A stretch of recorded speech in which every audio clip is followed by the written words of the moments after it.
தஞ்சாவூரில் பழைய தெருக்களில் ஒன்றில் 100 வருடத்திற்கு மேல் பழமை வாய்ந்த ஒரு வீடு இருந்தது. அந்த வீடு எப்போதும் மூடப்பட்ட கதவுகளுடன் பசுங்கொடி படர்ந்து காணப்பட்டது. ஆனால் சுற்றுப்பகுதி மக்கள் அந்த வீட்டின் கதையை சொல்லிக் கொண்டே இருப்பார்கள்.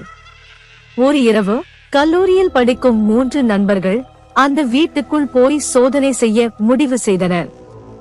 இப்படி எதுவும் இருக்காது, எல்லாம் பழைய கதைதான் என்று அவர்கள் சிரித்துக்கொண்டே உள்ளே நுழைந்தனர்.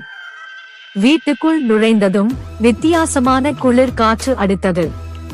உள்ளே தூசி படிந்திருந்தாலும் சில பொருட்கள் இன்னும் அப்படியே வைத்திருந்தது போல இருந்தது.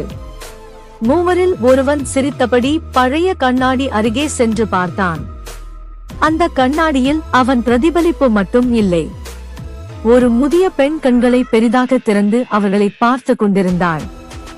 அவன் பயந்து பின் வாங்க மற்ற நண்பர்களும் பார்த்தனர். அடுத்த நொடியில் அந்த பெண் கண்ணாடிக்குள் இருந்து திடீரென்று கை நீட்டினாள் போல தோன்றியது. மூவரும் அலறியபடி வெளியே ஓடினர். வெளியில் அவர்கள் ஓடி வந்த பின் ஒரு சாமியார் மரத்தின் அடியில் அமர்ந்திருந்தார்.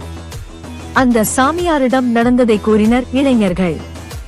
ஆனால் இவர்கள் கூறியதை சாமியார் கண்டு கொள்ளவில்லை. அமைதியாக புன்னகைத்தபடி எந்த பதிலும் பேசாமல் இருந்தார். அப்பொழுது அந்த வழியாக சென்ற முதியவர் ஒருவர், நீங்கள் வளர்க்கும் நாய் ஏதோ ஒரு இடத்தை பார்த்து குறைக்கிறது, அங்கு யாருமே இல்லையே என்று சாமியாரிடம் கேட்டார்.